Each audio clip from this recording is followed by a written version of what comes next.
یا ایھا الذین آمنوا کلوا من طیبات ما رزقناکم واشکروا للہ ان کنتم ایاہ تعبدون۔ اے ایمان والو، یا ایھا الذین آمنوا، اے ایمان والو، کلوا من طیبات ما رزقناکم، کلو تم سب کھاؤ، من طیبات ما رزقناکم جو کچھ ہم نے تم کو رزق عطا کیا تھا اس میں سے پاکیزہ چیزیں کھاؤ۔ جو کچھ ہم نے تم کو رزق عطا کیا، اللہ تبارک و تعالیٰ سارے چیزیں دیا ہے، لیکن جو جانور کھانا ہے تو پھر اس کو پاک کرنا ہوتا ہے، مطلب حلال کرنا ہوتا ہے۔ جو دیگر چیزیں ترکاری، فروٹ، اناج وغیرہ جو کھاتے ہیں ان کو اچھی طرح سے دھونا، صاف کرنا، بہرحال ان کو طیب اور پاکیزہ بنا کر کھانا ہے۔ اللہ تبارک و تعالیٰ پہلے اوور آل ساری انسانیت سے یہ بات فرمایا، اور ساتھ میں یہ فرمایا کہ جو کفار اور ہر دھرم لوگ رہیں گے وہ یہ بات کو نہیں سمجھیں گے، گنگے بہرے اندھے ہو جائیں گے۔ تو اے ایمان والو، تم ان کی روش پر نہ چلو۔ یہ مت دیکھو کہ کفار شراب پی رہے ہیں تو ہم بھی ان کے ساتھ شراب پئیں گے، ہم بھی انٹرنیشنل شخصیت ہے، وہ لوگ جیسا کھاتے ہیں ہم بھی ویسا کھائیں گے، وہ لوگ جو گندگیاں نگلتے ہیں ہم بھی اس طرح سے کریں گے۔ نہیں، اے ایمان والو، تم تو پاکیزہ کھاؤ، جو نہیں ماننے والا ہے وہ تو نہیں مانے گا۔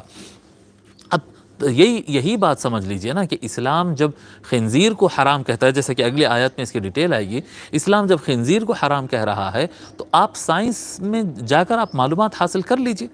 جو سائنٹسٹ کیا کہتے ہیں، ماہرین کیا کہتے ہیں، کیا خنزیر کا، پگ کا جو گوشت ہوتا ہے، بد جانور کا جو گوشت ہوتا ہے، کیا وہ انسان کے لیے مفید ہے؟ ہر سائنس جاننے والا، ہر علم رکھنے والا فرد بولتا ہے کہ نہیں، اس کے اندر نقصانات ہیں، بہت نقصانات ہیں، انسان کے مزاج میں خرابی، کیا کہتے ہیں اس کے،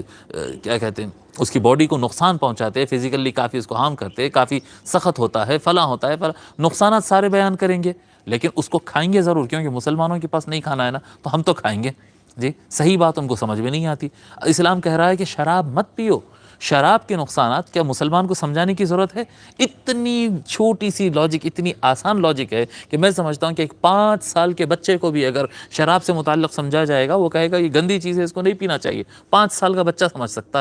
سمجھتا ہے، لیکن ملکوں کے ملک بچوں سے لے کر وزیر اعظم تک سب پی رہے ہیں، اور اس کو پروموٹ کیا جا رہا ہے، شراب کو شان بتایا جا رہا ہے۔ جی، انگریز بھی پی رہے ہیں، ہندو بھی پی رہے ہیں، مسلمان بھی معاذ اللہ ان کی ابتدا میں وہ بھی پی رہے ہیں، اور یہ بھی پی رہے ہیں، اور یہ بھی پی رہے ہیں، سب مل کر پی رہے ہیں، سب کو معلوم ہے نقصان دہ ہے۔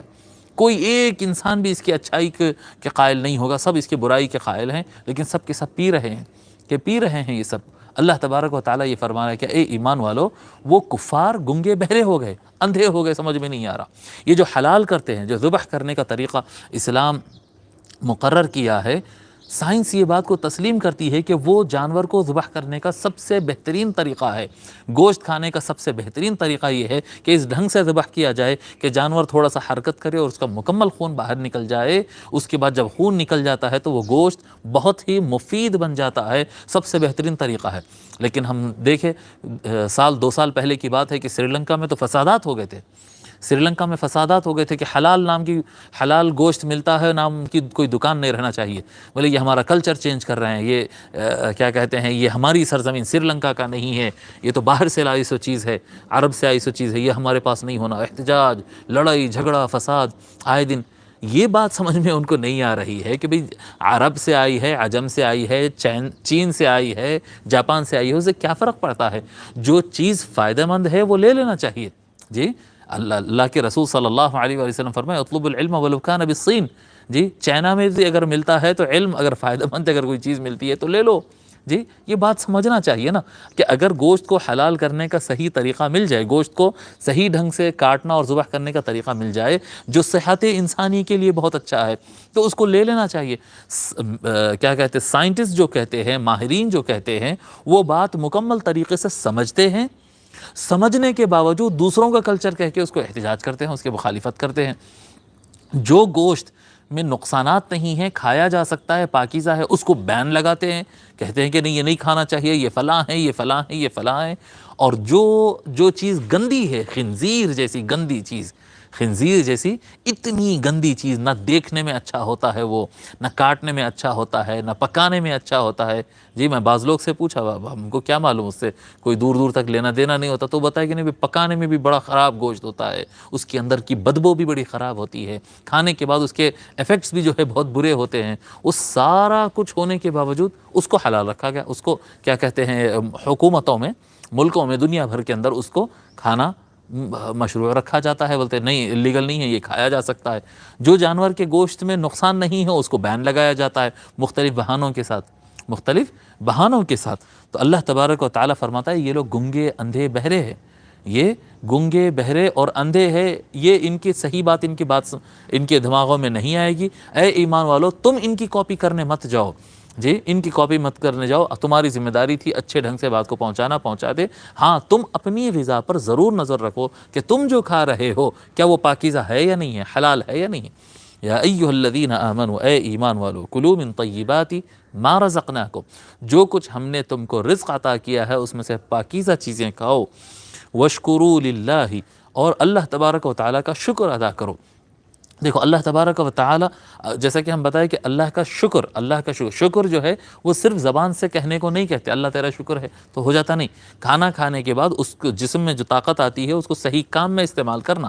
اللہ تعالیٰ جو بھی نعمت دیا ہے اس نعمت کو صحیح ڈھنگ سے استعمال کرنا، مس یوز نہیں کرنا، غلط استعمال نہیں کرنا، اس کا صحیح استعمال کرنا، یہ ہے شکر، اس کو کہتے ہیں شکر۔ تو اللہ تبارک و تعالیٰ پاکیزہ کھانے کو شکر خدا سے متعلق بنایا۔ جی کیسا فرمانا، کلوا من طیبات ما رزقناکم واشکروا للہ، جو اللہ تعالیٰ نے پاک رزق، جو رزق عطا کیا ہے اس میں سے پاکیزہ رزق، جو پاک رزق اللہ تعالیٰ عطا کیا وہ کھاؤ اور اللہ تعالیٰ کا شکر ادا کرو، یعنی اللہ تعالیٰ نے جو ہاتھ پیر دیا ہے، جو عقل دیا ہے اس کو صحیح استعمال کرو، کیونکہ جو حرام کھاتا ہے وہ اللہ تعالیٰ کا شکر ادا نہیں کر سکتا۔ جو حرام کھاتا ہے اس کو صحیح غلط کی سمجھ صحیح نہیں آتی، اس کو گناہ اچھے دکھنے لگتے ہیں، برائی اس کے دل میں، جو برائی اور گندگی اور ظلم اور جھوٹ اور رشوت اور سارے خرابیاں ہوتے، یہ سارے خرابیوں کے لیے اس کے دل میں نفرت نہیں رہتی، بلکہ اس کو یہ ٹھیک لگنے لگتا ہے، اس کا دماغ خراب ہو جاتا ہے، وہ اپنے ہاتھ پیر سے غلط کام کرنے لگتا ہے جو حرام کھاتا ہے۔ اللہ تبارک و تعالیٰ ان کو جوڑ کر بیان کیا کہ اے ایمان والو حلال کھاؤ، نوالا اپنا حلال ہونا چاہیے اور اللہ تعالیٰ کا شکر ادا کرنا چاہیے کہ حلال کمائی، حلال لقمہ، حلال نوالا جو ہے وہ انسان کو صحیح راہ پر ڈالتا ہے، صحیح راہ پر ڈالتا ہے۔ آج مسلمان ایک بڑی تعداد میں کلمہ گو لوگ جو اسلام برائے نام ان کے پاس رہ گیا ہے، ہم دیکھتے ہیں کہ بڑی تعداد، یعنی چھوٹی معمولی غیر معمولی تعداد میں مسلمان اکل حرام میں پڑ رہے ہیں، اپنے تجارتوں کے اندر جھوٹ بول رہے ہیں، کاروبار کے اندر جھوٹ کر رہے ہیں، مکس کر رہے ہیں، ملاوٹ کر رہے ہیں، رشوت دے رہے ہیں، جھوٹ بول رہے ہیں، جی چکر دے رہے ہیں، دھوکہ دے رہے ہیں لوگوں کو، جی نوکریاں لے رہے ہیں، نوکری کام نہیں کرتے، اپنی ڈیوٹی نہیں نبھاتے ہیں، تنخواہ پوری لیتے ہیں، وہ کیسے حلال ہوگا؟ وہ جو کام دیا گیا وہ کام نہیں کرتے ہیں، جھوٹ موٹ کا انٹری کر دیتے ہیں کہ کام ہو گیا اور پیسہ لے لیتے ہیں، اللیگل مارجنز بناتے ہیں، جی رشوتیں لیتے ہیں، چراتے ہیں۔ جب یہ سارا کچھ کریں گے تو آپ کیسے تصور کر سکتے ہیں کہ ممبر پر واعظ ٹھہر کر واز کرے گا اور آپ کے اندر اصلاح آ جائے گی؟ ہماری قوم کے اندر اس وقت تک، میرے اندر، میں اپنی بات بتا رہا ہوں، ہر شخص اپنے اوپر جھانک کر دیکھے کہ اس وقت تک آپ کے اوپر آیات کریمہ اور احادیث شریفہ کا صحیح اثر نہیں ہو سکتا، واعظ کا واز آپ کے اوپر اس وقت تک صحیح اثر نہیں کر سکتا۔ یہ جو آپ ذکر کرتے ہیں، یہ جو دعائیں کرتے ہیں، یہ عمرہ اور نماز جو پڑھتے ہیں، یہ آپ کے دل اور دماغ کی حالت کو اس وقت تک صحیح ڈھنگ سے نہیں بدل سکتے جب تک کہ آپ کے اندر جو آپ کے رگوں میں جو خون بہ رہا ہے، آپ کے پیٹ میں جو لقمہ پڑا ہوا ہے، وہ حلال کمائی کا نہ ہو۔ اگر حرام کمائی ہو جائے تو پھر مشکل ہے، اگر کمائی حرام ہو جائے اور نوالا اگر اپنی اولاد کو، باپ لا کر اپنی اولاد کو اگر حرام کا لقمہ کھلا رہا ہے تو پھر مشکل ہے، پھر صحیح نہیں ہوگا، بہت مشکل ہے اولاد صحیح راستے پر نکلے، اللہ کو ماننے والی اور اللہ کے اطاعت کرنے والی اولاد نکلے، یہ بہت مشکل ہے۔ اللہ تعالیٰ فرماتا ہے کلوا من طیبات ما رزقناکم واشکروا للہ ان کنتم ایاہ تعبدون، اور اللہ تعالیٰ کا شکر ادا کرو، ان کنتم ایاہ تعبدون، اگر تم اسی کی عبادت کرتے ہو، نہیں اگر تم اپنے خواہشات کی عبادت کرتے ہو اور تم بھی جو ہے انگریزوں کی عبادت کرتے، لوگ کی عبادت کرتے ہیں یعنی صحیح رہے، جس عبادت کس کو کہیں گے؟ ایک معنی عبادت کا یہ بھی ہوتا ہے کہ آپ کو صحیح دکھے یا آپ کو صحیح نہ دکھے، لیکن سامنے والا جب آرڈر دے دیا ہے تو کرنا ہے، جیسا اللہ تعالیٰ کا حکم ہے، اللہ تعالیٰ کا حکم صحیح ہی ہوتا ہے، لیکن کبھی وہ بات سمجھ میں آتی ہے، کبھی سمجھ میں نہیں آتی، اس وقت بعد میں جا کر سمجھ میں آتی، بات تو صحیح ہے لیکن اس وقت اس کو سمجھ میں نہیں آ رہی ہے۔ لیکن اطاعت اور عبادت کا معنی کیا ہوتا ہے کہ آپ کو سمجھ میں آتا ہے یا نہیں آتا ہے، اس وقت آپ کو قبول کر لینا ہے، بعد میں آپ اس کے اوپر ریسرچ کریں، محنت کریں، اس میں لاجک تلاش کریں، آپ کو مل جائے گی، لیکن اس میں آپ چوں چرا نہیں کر سکتے، اس کو عبادت کہتے۔ تو جی بہت سارے لوگ ہوتے ہیں جو امریکہ کی عبادت کرتے ہیں، برٹش کی، انگریزوں کی عبادت کرتے ہیں، جی آپ کو معلوم رہتا ہے کہ یہ اچھا نہیں ہے، عقل بولتے رہتا ہے اچھا نہیں، اچھا نظر نہیں آ رہا ہے، یہ غلط معلوم ہو رہا ہے، غلط معلوم ہو، صحیح معلوم ہو، کچھ بھی ہو، لیکن وہ لوگ کے ویسا کرنا ہے، وہ لوگ کے ویسا کرنا ہے، یہ غلامی ہے، یہ غلامی ہے۔ اللہ تبارک و تعالی